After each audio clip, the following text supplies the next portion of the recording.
Bismillahirrahmanirrahim. Assalamualaikum warahmatullahi taala wabarakatuh dan salam sejahtera. Kali ini kita akan kembali bersiaran dalam Mandalika TV Muzium Negeri Terengganu. Dan pada hari ini saya akan berkongsi dengan tuan-tuan dan puan-puan berkenaan dengan salah satu monumen bersejarah yang terdapat di negeri Terengganu, iaitu Bukit Puteri. Untuk makluman tuan-tuan dan puan-puan, Bukit Puteri ini terletaknya dalam daerah Kuala Terengganu, yang mana kedudukannya berhampiran dengan Sungai Terengganu, lebih kurang 200 meter jaraknya, manakala jarak Bukit Puteri ini dengan muara Sungai Terengganu itu sendiri kira-kira 1 ke 2 kilometer. Di hadapan Bukit Puteri terdapatnya sebuah pasar yang dikenali sebagai Pasar Payang. Untuk pengetahuan anda, perkataan payang itu berasal daripada nama sejenis perahu tradisional Terengganu, iaitu perahu payang, di mana dikatakan pada masa dahulu di kawasan ini terdapat banyak perahu payang dilabuhkan oleh para nelayan untuk menurunkan hasil tangkapan mereka. Dan apabila siap pasar dibina pada tahun 1964, nama perahu payang telah diabadikan sebagai nama panggilan bagi pasar ini. Dan di pasar ini, para peniaga meniagakan hasil-hasil keluaran tempatan seperti kraft tangan, batik, songket, tembaga dan juga keperluan harian yang lain. Di sebelah kanan Bukit Puteri pula terdapatnya Pejabat Pos Besar Kuala Terengganu dan juga Jeti Shah Bandar, yang mana Jeti Shah Bandar ini adalah laluan masuk utama bagi pelancong-pelancong dalam dan luar ke pulau-pulau peranginan di Terengganu seperti Pulau Redang, Pulau Perhentian dan sebagainya. Di belakang Bukit Puteri pula terdapatnya sebuah istana yang dikenali sebagai Istana Maziah. Yang mana Istana Maziah ini, kalau boleh saya katakan di sini, ia merupakan sebuah istana yang paling tua atau paling lama di negeri Terengganu, kerana ianya telah dibina di zaman pemerintahan Sultan Zainal Abidin III yang memerintah negeri Terengganu sekitar tahun 1881 sehingga 1918. Pembinaan Istana Maziah ini adalah bagi menggantikan Istana Hijau yang telah musnah terbakar pada tahun 1883. Kebakaran besar ini bukan sahaja memusnahkan Istana Hijau yang menjadi bukti kehebatan seni pertukangan Melayu Terengganu, bahkan ia juga telah memusnahkan beberapa buah gedung perniagaan, gudang tempat menyimpan bedil. Kebakaran yang besar ini juga yang dikenali sebagai peristiwa api pecah gedung merupakan satu titik hitam dalam sejarah Kesultanan Negeri Terengganu. Kedudukan Bukit Puteri ini juga tidak jauh dengan masjid yang tertua di Terengganu, iaitu Masjid Abidin. Masjid Abidin juga dikenali sebagai masjid besar atau Masjid Putih yang dibina daripada kayu semasa pemerintahan Sultan Zainal Abidin II yang memerintah Terengganu sekitar tahun 1793 hingga 1808. Masjid ini telah dibuat penambahbaikan dengan penambahan struktur batu pada tahun 1852 semasa pemerintahan Baginda Umar. Bukit Puteri telah diserahkan oleh Kerajaan Negeri Terengganu kepada pihak Muzium Negeri Terengganu pada 8 September 1990. Oleh kerana keunikan dan keistimewaan yang terdapat di atas Bukit Puteri ini, maka pihak Muzium Negeri Terengganu telah memutuskan untuk membuka Bukit Puteri ini bagi aktiviti lawatan ataupun kunjungan. Maka setelah siap segala infrastruktur dan juga kemudahan-kemudahan yang dibuat di Bukit Puteri, maka dengan rasminya pada 1 Januari 1991, Bukit Puteri ini telah dibuka kepada aktiviti lawatan dengan dikenakan tiket sebanyak RM1 bagi orang dewasa, RM50 bagi kanak-kanak dan juga pelajar beruniform sekolah. Ada yang mengatakan Bukit Puteri itu mendapat nama sempena individu yang membuka Bukit Puteri, iaitu Tuk Raja Maha Menteri yang berasal daripada Johor. Oleh kerana orang Terengganu ataupun masyarakat Terengganu biasanya menggunakan singkatan perkataan menteri itu ditukar kepada teri ataupun Tuk Raja Maha Teri, maka sejak daripada itu bukit itu telah dikenali sebagai Bukit Teri.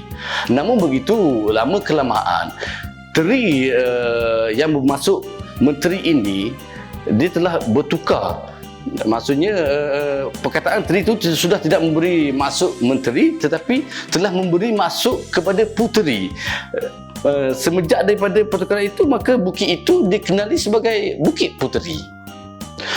Bahkan ada juga cerita yang mengatakan bahawasanya Bukit Puteri ini mendapat nama kerana pada masa dahulu masyarakat ataupun penduduk kampung di sekitar bukit ini telah melihat kelibat Tuan Puteri Bunian 7 beradik.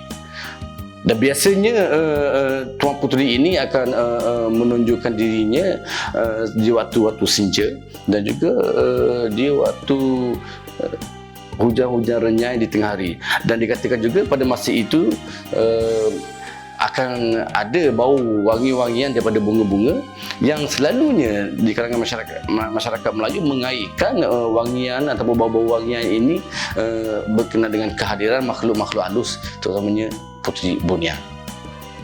Ini dikuatkan lagi dengan cerita yang mengatakan bahawa masyarakat ataupun penduduk kampung di sekitar Bukit Puteri pada masa itu pernah meminjam pinggan mangkuk daripada Tuan Puteri untuk digunakan dalam majlis-majlis kebesaran atau majlis-majlis keramaian. Tetapi malangnya apabila ada segelintir masyarakat kampung yang tidak bersikap jujur, memulangkan pinggan mangkuk yang telah rosak, dan ada juga yang telah menukar pinggan mangkuk Tuan Puteri itu dengan pinggan mangkuk yang lain, menyebabkan Tuan Puteri marah lalu meninggalkan Bukit Puteri di Kuala Terengganu dan terus berpindah ke Bukit Puteri di Besut. Dan semenjak daripada itu dikabarkan atau diceritakan masyarakat tidak lagi dapat melihat kelibat-kelibat Tuan Puteri ataupun bau-bauan yang wangi di situ sehingga sekarang. Wallahu alam. Sekarang saya akan menceritakan apa sebenarnya yang terdapat di atas Bukit Puteri. Bukit Puteri telah menyimpan monumen-monumen dan juga artifak-artifak yang bersejarah, terutama sekali yang berkaitan dengan negeri Terengganu itu sendiri. Sebagai contoh, yang pertamanya ialah kubu pertahanan. Kubu pertahanan ini telah dibina oleh Baginda Umar dan pernah menjadi saksi dua peperangan saudara yang pernah berlaku di negeri Terengganu, iaitu peperangan saudara yang pertama melibatkan Baginda Umar dengan Sultan Masyhur Shah, yang kedua sekitar tahun 1831, dan peperangan yang kedua juga melibatkan Baginda Umar dengan Sultan Muhammad I yang juga dikenali sebagai Marhum Telor sekitar tahun 1836 hingga 1839. Dan yang paling menarik, kubu pertahanan itu juga dibina dengan menggunakan bahan-bahan yang biasanya terdapat dalam masakan seperti madu dan juga putih telur. Cuba kita bayangkan. Selain daripada itu, kalau dilihat di kubu pertahanan ini juga terdapatnya lubang ataupun tempat menyimpan peluru meriam ataupun peluru bedil bagi masyarakat Terengganu. Dikatakan juga kubu pertahanan ini mempunyai lorong bawah tanah. Ini berdasarkan cerita semasa Baginda Umar dan hulu balang Daik sampai ke atas Bukit Puteri, Sultan Muhammad I tiada di singgasananya. Pada masa itu dikatakan Sultan Muhammad I berada di Pulau Duyung. Kemungkinan besar Sultan Muhammad I menggunakan lorong ini untuk meloloskan diri daripada kepungan Baginda Umar. Rentetan kejayaan Baginda Umar dalam peperangan ini, maka orang-orang Daik yang membantu Baginda telah membina penempatan berdekatan dengan Bukit Puteri dan dikenali sebagai Kampung Daik. Selain daripada itu, di Bukit Puteri juga terdapat rumah api. Rumah api ini adalah berfungsi sebagai pedoman ataupun panduan bagi nelayan-nelayan dan juga pelayar-pelayar yang ingin masuk ke muara Sungai Terengganu. Berdekatan dengan rumah api terdapat juga pula tiang bendera. Tiang bendera yang berketinggian 18 meter ini digunakan untuk menaikkan bendera Sultan apabila sesuatu majlis ataupun sesuatu adat istiadat sedang berlangsung di Istana Maziah. Satu lagi koleksi ataupun artifak sejarah yang berada di Bukit Puteri ialah loceng besar ataupun lebih dikenali sebagai genta. Genta ini berukuran lilit 228 cm, berketinggian 78 cm dan beratnya kira-kira 175 kg. Ia diperbuat daripada tembaga kuning. Fungsi genta pada masa dahulu ialah ia akan dibunyikan apabila berlakunya musuh menyerang negeri, apabila berlakunya kebakaran dan juga apabila berlakunya orang mengamuk. Dan dikatakan apabila genta ini dibunyikan, maka semua penduduk ataupun semua masyarakat yang berada di Kuala Terengganu pada masa itu akan berduyung pergi ke istana dan berkumpul di Istana Maziah untuk menerima arahan. Selain daripada itu, genta ini juga digunakan pada bulan puasa, iaitu memberi tahu kepada penduduk waktu berbuka puasa dan juga waktu untuk bersahur. Dan yang paling menarik, rutin ini diteruskan sehingga sekarang. Sebagaimana yang kita ketahui, Bukit Puteri juga merupakan berfungsi sebagai kubu pertahanan. Maka diceritakan di sini dulu terdapat banyak meriam. Antaranya meriam yang diberi nama meriam Seri Jamlo, Seri Johor, Seri Buih dan juga Laila Majnun. Namun kesemua meriam ini telah diambil oleh askar Jepun untuk dipersembahkan kepada Raja Siam.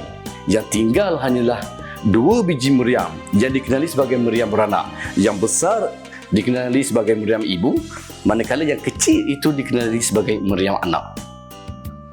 Dan satu lagi tinggalan sejarah yang terdapat di Bukit Puteri ialah kawasan perkuburan, yang mana kawasan perkuburan ini mengandungi kubur Syed Yassin Syed Akil Alaihyaya.